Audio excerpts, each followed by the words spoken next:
Praise the Lord. ஆண்டவரும் அருமை இரட்சகருமாகிய இயேசு கிறிஸ்துவின் இனிய நாமத்தினாலே உங்கள் யாவரையும் நாங்கள் வாழ்த்தி ஆசீர்வதிக்கிறோம். கர்த்தர் உங்களை ஆசீர்வதிப்பாராக. இன்றைய தேவ வார்த்தை ஏசாயா 32வது அதிகாரம் 18வது வசனம் சொல்லுகிறது பாருங்க.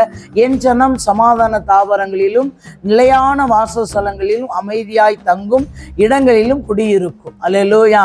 அழகான ஆண்டுடைய வார்த்தை சொல்லுகிறது பாருங்க.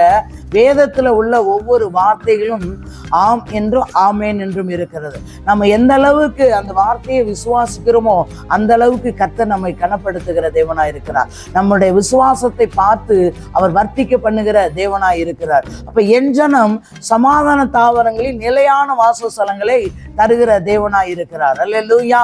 அப்ப அமைதியாய் தங்கும், நம்ம தங்குற இடங்களில சமாதானம் அமைதியை தருகிற தேவனாய் இடங்களில் குடியிருக்கும். அல்லேலூயா.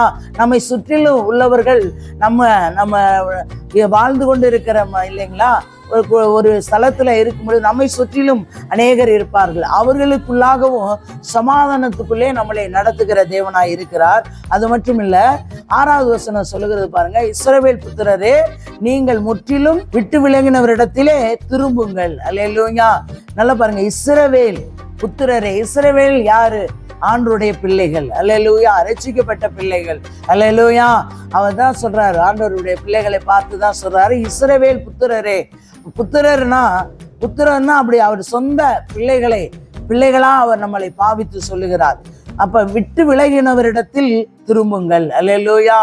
எதை விட்டு விலகினரிடத்தில் திரும்புங்கள்? நம்ம ஆதியிலே விக்கிரக ஆராதனை செய்து கொண்டிருந்தோம். அல்லேலூயா. ஆதியிலே. அப்ப ஆண்டவருக்குள்ள வந்த பிறகு அதை எப்படி நம்ம வெறுக்கணுமா? போ என்று வெறுத்து விட வேண்டும். அல்லேலூயா. பாருங்க எப்படி அல்ல, விட்டு விலகினவரிடத்தில் திரும்புங்கள். அல்லேலூயா.